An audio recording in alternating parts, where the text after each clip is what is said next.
I don't know, that's why you're here, a reciprocal policy. Thank you very much, Mr. Wak, for having me. Yeah, these are very difficult times for Nigeria, and we have been discussing here, and a lot of people have seen this coming long ago.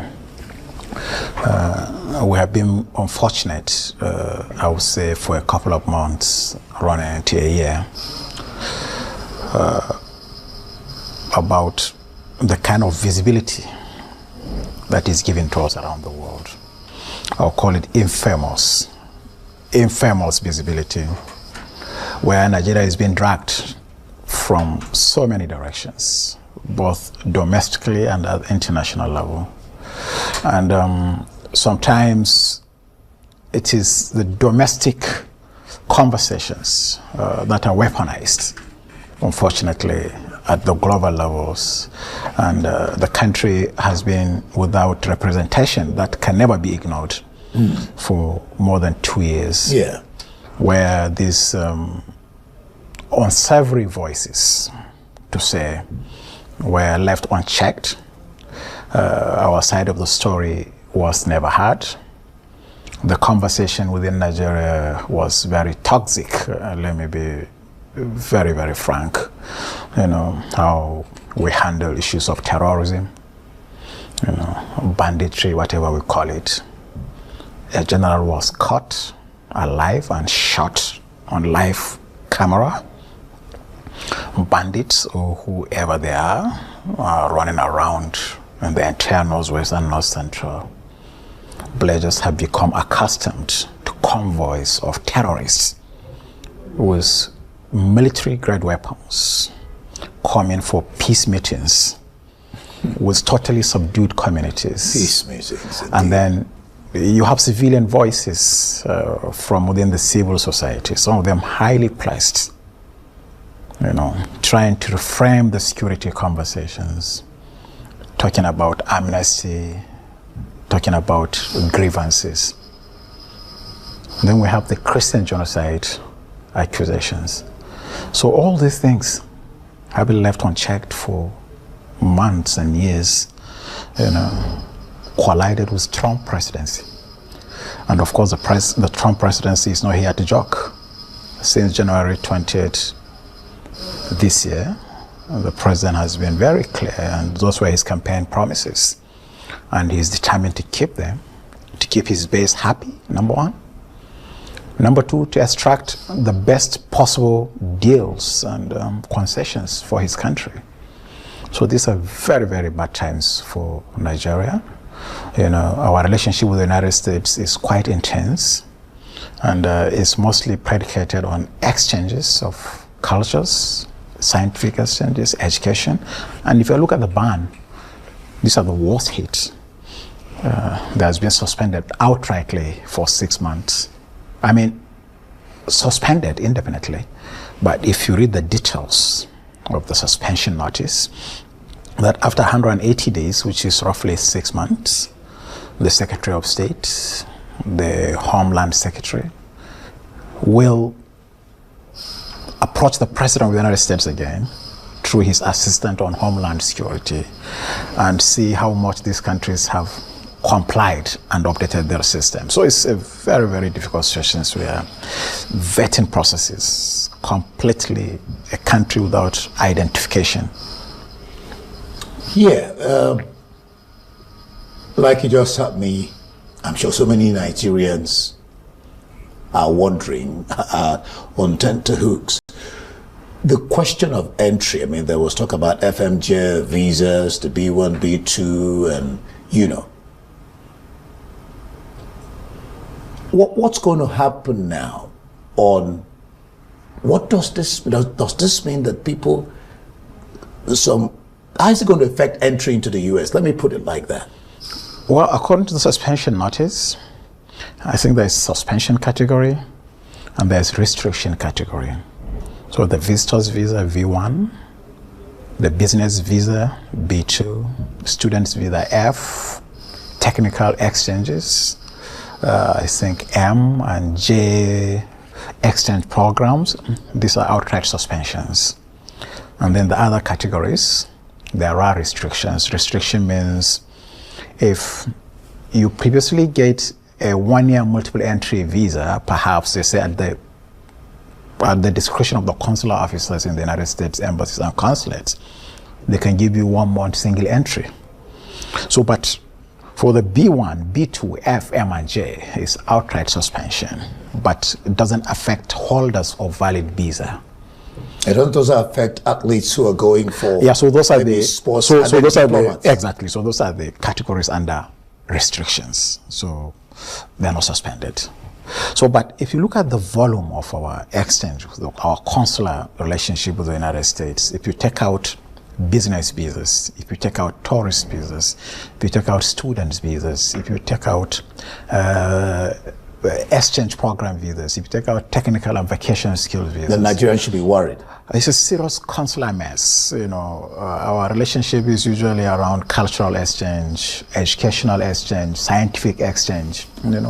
So you have taken a large chunk of where ordinary Nigerians, are involved at consular level with the United States. So the White House said restrictions like we're talking will remain in place until affected countries, according to him, show what he calls credible improvements in identity management, information sharing, and cooperation with the United States immigration authorities. So how should the government, in the light of what Trump is saying here, be responding? What should they be doing now based on this statement? Well, the government should be doing what it should have been doing. Well, let's talk about identity management. It's a very sad story, and that even me as a Nigerian, I cannot understand. I have tried to understand, but it's messing around with my head that we don't have the exact identity of who are Nigerians. Somebody will be kidnapped in the bush, an entire village will be kidnapped, beheaded like cattle into the bush. Or entire village, even in captivity. Yes, there will be communications for weeks and months, and nobody knows who is calling that into. So even as a Nigerian, I'm worried. So you can imagine someone from the other side. I was born and brought up here, socialized here, but it beats my imaginations how a system can be so deliberately inefficient. So we should be doing what we're supposed to be doing. And what's that? We should have proper identities management. We should have proper biometrics. We should have the will. I believe we have the capacity. We should have the will to confront these terrorists and bandits wherever they are that are messing up with our identity, with our image and reputation globally. These are things that we should be doing. And at some point, we became so comfortable as if we have normalized the things. But unfortunately, the world is not going to normalize it. And we're beginning to see some of these consequences. And I'm afraid, after the initial 180 days, if the story remains the same. Who are on this initial one? Because, like I said at the beginning, you have two lists. Some people have been added to the full ban list. Nigeria is on the partial restriction list. So is Nigeria in the 180? Yes. So the partial restriction, where you have suspension of B1, B2, F, M, and J visas, those are the ones that are eligible for a review after 180 days. And those reviews are to demonstrate compliance to the extent of identity vetting, internal security situations, overstay of visas, So Nigeria should please get up. So let me even ask this. Supposing I'm a student and I have a visa and I was supposed to travel, or a mother and a father who has their kids and they were supposed to travel, how does this directly affect them? According to the suspension notice, yesterday, Tuesday, 16th of December 2025, anyone holding a valid travel document is not affected. Okay. But if I'm applying for a student visa now, or a tourist visa, visiting a family member in the United States, or attending a business meeting in Miami, or going for an exchange program, as long as I'm to place a visa application from January 1st, I'm unfortunately caught in the net. Oh, so, for example, if we had these ideas of insecurity, maybe you had security people, soldiers, police people on a mission to the US, for example, to attend a conference, what happens to them? When you read the suspension notice very carefully, there are a lot of caveats where it was repeatedly mentioned that there could be waivers on case-to-case basis, depending on what they define as United States national interest. So that's quite broad. Yeah, so I believe some of those high-level delegations, official delegations, but definitely they will face additional scrutiny. The visa will be restricted. Very short stay, single entries. So it was quite inconveniencing for a proper diplomatic relationship between two countries that have related seamlessly for more than half a century. So what does this do now we're just coming out. Riley Moore was just here the other day and he traveled back to the United States to present what he came to do here on the CPC, to Trump and all that. And then we have this now. What does this do to the relationship between Washington and Abuja? So Washington and Abuja started discussing after President Trump came out with this guns blazing statement, and referring to Nigeria as a disgraced country. And that's when the windows were open for conversation. And high-level visitation by our delegates was reciprocated by a follow-up visit from the American side. And they visited some of these affected internally displaced persons camps, and the unsavory stories and sights they saw there, I would say, made nonsense of all the approach, all the documents were presented, all the facts we have presented, because they made the real people.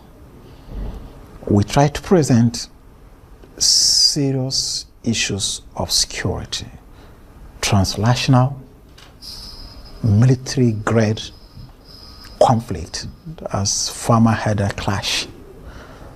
That's a bit unserious to any serious country. A clash involves two sides that are potentially equally armed and equally belligerent. But for whatever reason, someone with military-grade weapons, with transnational capacity, descending on villages in their sleep, from Sokoto to Kebbi to Zamfara to Katsina to Benue to Plateau to Kogi and Kwara, and anyone who opened their mouths and mentioned farmers had a clash. That's making the country look very unserious, more so if such words are coming from the words of officials of government who should know better. Clash, no. Conflict, yes, but very asymmetric, even at that. Yeah, some have said that, I don't know how to say that. It was said, I was interviewing someone who said that some generals, as it were, are not quite enamored, let me put it like that, by the way, just like you said, that Nigeria is basically at war, and the government is not seeing it that way. Not only the government, a section of the citizenry is not seeing it that way. That's how I took up from the beginning. There are people who frame this crisis as some people are fighting for being neglected. They are fighting for their rights. So it's much more than that. It's a war.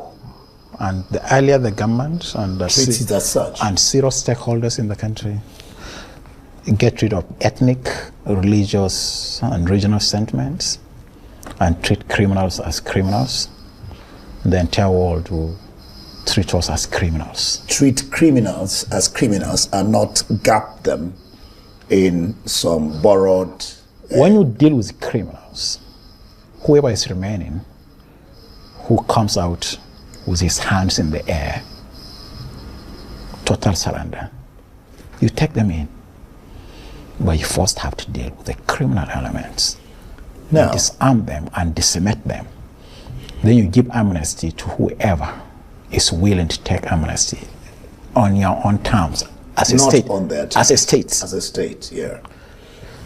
Now, just before I let you go, he also talked about, I want to be able to understand this, you're in the foreign arena. He talked about failures in vetting and screening systems overseas.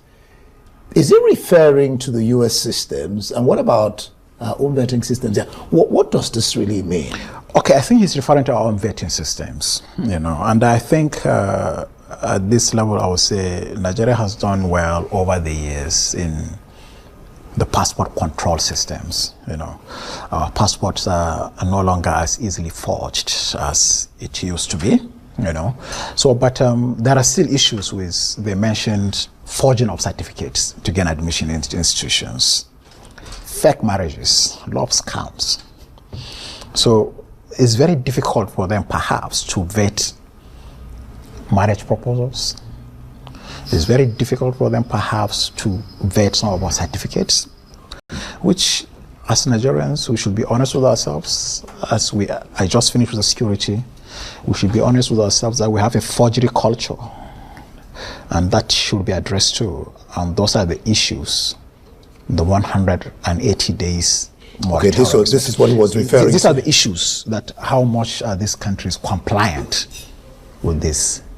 And the culture of, okay, my visa has expired and I can just disappear, that's overstaying. Somebody is capturing that and is going to affect the entire Nigerians, even those unborn. So we have serious cultural issues, from the way we deal with terrorists to the way we forge documents. No, even when the person is in US of A and it overstays, you're saying it affects? It affects. If you look at the reasons, there's more than 5% overstay on tourists and business visas. But that's an individual. Shouldn't they be treated as individual instead of lumping everybody together as a nation? Well, when there's a pattern, that's why these things have been going on for years, perhaps decades. That's why it should be, as a culture, we should be careful about creating pattern and to allowing others to profile us. So we have been profiled, unfortunately. Unfortunately, yes. Being profiled. So we have cultural issues to deal with, from the way we discuss and frame terrorism to the way we conveniently forge documents and to the way we commit small misdemeanors abroad, overstaying in visas. These are serious cultural issues that Nigerians across the board. So there needs to be a reorientation, and that's why you will talk about the NOA. Thank you so much, former Minister of State for Foreign Affairs, Nuruddeen Muhammad. It's been nice discussing with you.